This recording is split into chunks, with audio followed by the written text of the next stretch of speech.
আসসালামু আলাইকুম, সবাই কেমন আছেন? যারা আমার এই ভিডিওটি দেখছেন তাদের সকলকে জানাই আন্তরিক শুভেচ্ছা এসটি গার্মেন্টসের পক্ষ থেকে।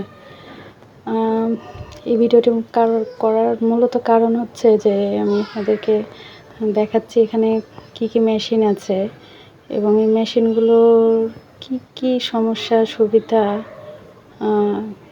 এগুলো আর কি আপনাদের সামনে তুলে ধরার জন্য। তো যাই হোক, আজকের ভিডিওটি অনেক শর্ট, ওই জন্য আজকে অত কিছু বিশ্লেষণ করা যাবে না। তবে ইনশাল্লাহ আস্তে আস্তে আমি আপনাদের এই এক একটি মেশিন প্রথমে চালাতে গেলে কি কি সমস্যা হতে পারে, কি কমপ্লিকেশন তৈরি হতে পারে এই সম্পর্কে ধারণা দেবো এবং আমার কাজ তো ইনশাল্লাহ আছেই, সেগুলো আপনাদেরকে দেখাবো এবং বিভিন্ন ট্রিক্স সেগুলো আপনাদেরকে শেখাবো আর কি। যাই হোক, এটি হচ্ছে একটা স্টিম আয়রন। এই আয়রনটি দিয়ে আমি খুব সহজে ভালো মতো ইস্ত্রি করতে পারি।